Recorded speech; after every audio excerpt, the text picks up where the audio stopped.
Hello, this is your friend Hayley Crusher Kane, and welcome to another episode of Crusher Talk. It is currently the beginning of June, and we have wildflowers popping up from the front yard. Just put in a few heirloom tomatoes. Hopefully you guys are feeling the change of the season and having some fun out there. It was the first day of Belle Isle Swim Club here in Detroit, Michigan, where brave souls wake up early and get their butts over to Belle Isle to go swimming and to see the beautiful sun come up and share some coffee. So that was a really nice start to my birthday day and weekend. And thank you guys so much for the birthday love. I've been just eating and enjoying my loved ones and just eating ice cream, eating a lot of good things. I really love Cold Truth, dairy-free frozen yogurt in the Cass in Detroit. They have all these seasonal flavors, and I had a blueberry chocolate swirl with toasted coconut on top and dark chocolate drizzle that was so good. Shouting them out. If you're ever in Detroit, you got to go check them out. They're called Cold Truth. This episode, I thought I would just go through a few little joys and fun things that I've been enjoying lately. Let's see. I'm going to start with a book that I just finished, which may not be for all of you, but maybe for some of you. And that would be Lena Dunham's book, Fame Sick. I picked up her book, Not That Kind of Girl, when it came out. I think came out in the 2013s or 14s or something around there. She is a polarizing person, an amazing writer, and generally just a very witty and interesting person in my mind. She is best known for creating and starring in the semi-autobiographical HBO series Girls, which was from 2012 to 2017. Weirdly, I never saw Girls. I saw Sex in the City, and I always heard that Girls was like the updated Sex in the City. And now I want to watch Girls. But the book itself, just like so this book, Fame Sick, is sort of a follow-up to Not That Kind of Girl. Neither book is really about her show, though she does go into a lot of detail about like what it took to craft a show that was very successful while she was in her early 20s, and what that was like to be so young, having hundreds of people, their livelihoods, be caught up in her dream, basically. And she talks a lot about, just in general, I would say, millennial experiences, female sexuality, body image. If you're a woman and you're a millennial, you know Lena Dunham, and I just think she's an interesting mind, and her book was so not what I expected, this second one. The first one was a lot about feminism and her life and irreverence and love and, basically, I mean, it was a long time ago since I read it, but it's a very memoir-y kind of book. This Fame Sick is very memoir-y as well, but instead of trying to get a laugh every second sentence, she is really more interested in being real and telling the truth about why she's been kind of out of the public eye for a bit. Some of that being her own doing and making some pretty nasty mistakes in the public eye, but also having a pretty debilitating medical diagnosis. And a lot of the book talks about her pain and being in her body and, what that's like. And it's, I don't know, it really puts you in her position, but not in a torturous sort of way, if that makes sense. You're really rooting for her. She also talks about addiction, going to rehab.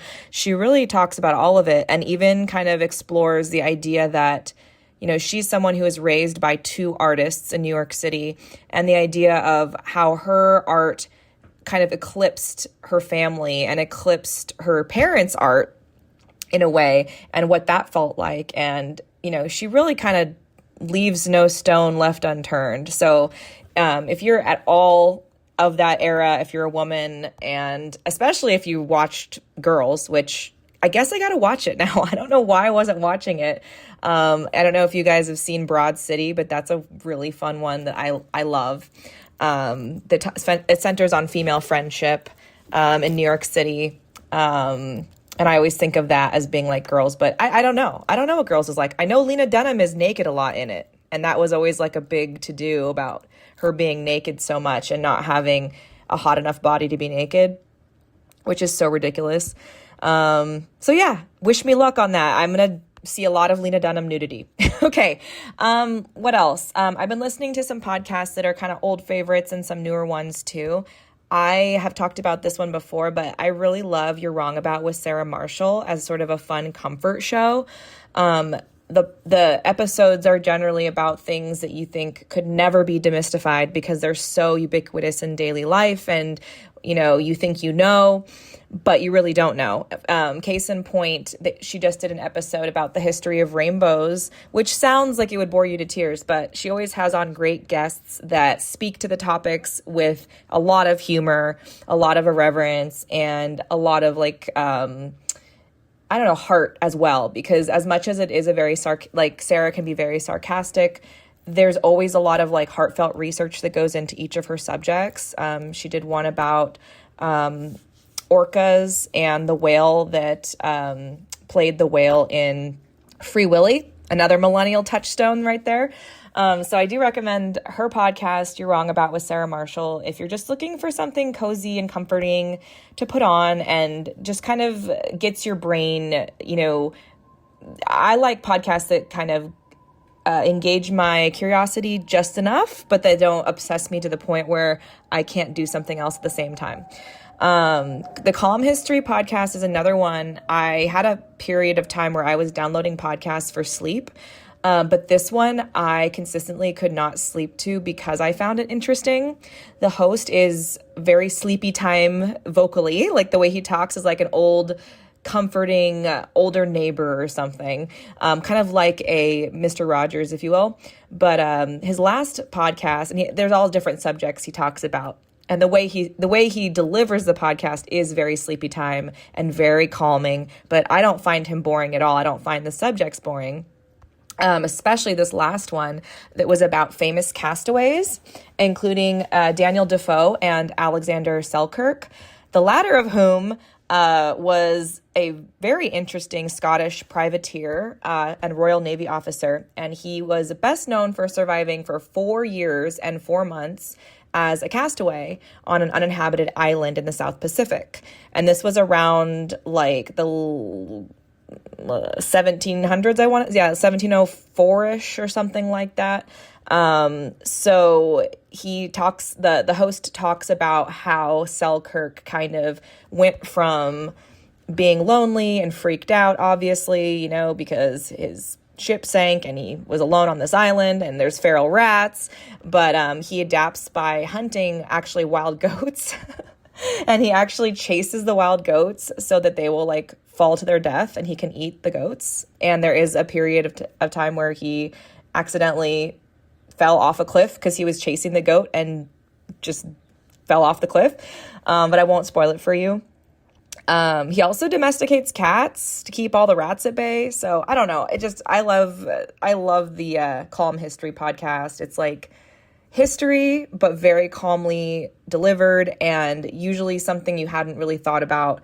And again, it's sort of a little like the You're Wrong About premise of, you think you understand what it would be like to be a castaway until you actually hear some of these real life stories and you think, would I chase a goat to its death? Or would I fall in love with or become friends with a soccer ball or whatever happens in that movie Castaway with America's Sweetheart, what's his name? He plays the manager in That Thing You Do. It'll come to me. I don't know why this is not coming to me. Okay, I'm going to move on. Nervous System Revolution. This is a great podcast for anybody who is on stage. It is hosted by Ruby Rose Fox. No, that is not her God-given name. She changed her name to that because, come on, Ruby Rose Fox. It's like starlet name, stripper name. But all that to say, she is really, really smart and she has done her homework and explores kind of where nervous system science and the arts and artistic expression collide, and especially talks about how dopamine and things happening in your brain, how they are connected to the performing experience and how to come back from that. Like after you have a surge of high, you know, while you're on stage, talking about sort of the crash that happens after that and demystifying a lot of the power dynamics and what else? The sort of misconceptions that people have about what it means to be on stage. And she does this all informed by a very, very well-researched, scientifically backed nervous system flavor, if you want to put it that way. So everything that she does centers around how the nervous system functions in the arts, whether you're a comedian, you're a musician, you're an actor. Very, very, very interesting. I just so wish that we taught kids this sort of stuff, because a percentage of all kids are going to turn out to be artists or already are leaning that way. And I think this is such a great podcast for anyone who, not only if you just struggle with, performing in the stage part of things, but also if you don't struggle, just to think about where you fit in on the spectrum and like how, when I often say, I feel like as a performer, I am the tuning fork for the audience. And I got that from Ruby Rose Fox, because she talks about that a lot. And that's kind of a clunky thing for me to say that may not make sense to you. But if you listen to the podcast, you will start to understand the energetics behind what the performer is doing on stage and what is happening in the audience and how those two energies are interacting. And it's absolutely fascinating to me. And just something, if you're a performer or not, you may be interested in checking out. I just started listening to the Kelly Mantle podcast. I am a big fan of The Bald and the Beautiful, hosted by Katya and Trixie Mattel. And I recently, I don't know how, I think maybe I got to Kelly Mantle's podcast through, I guess Kelly Mantle was just on Trixie's podcast on Bald and the Beautiful. But also Juno Birch, who is a British drag queen who is known for dressing like an alien, like a 1960s alien with blue skin. I got to be her for Halloween one year. It was like one of my favorite costumes. She is making the rounds in LA and might be moving to LA. So she's on all these podcasts right now. And she was just on Kelly Mantle's podcast. And she was just on The Bald and the Beautiful.